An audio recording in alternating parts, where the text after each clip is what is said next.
Okay, this is how to remove the developer unit from the Toshiba.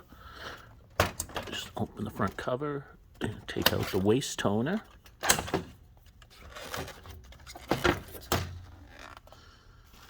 Okay, we're doing magenta. You pull down this green lever.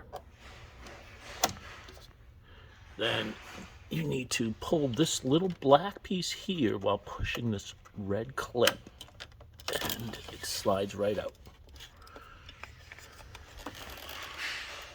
Okay, then the new one will just go right in. Get this on rails and slide directly in. Make a little click. Close this and put your waste toner back.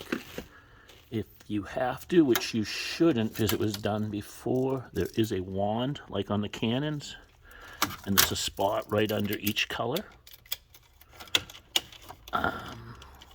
It's a little sticky, but it does do the same thing.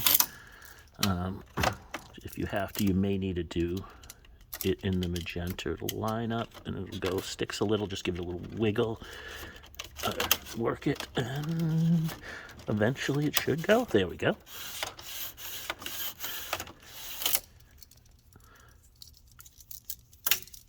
Good luck, bud.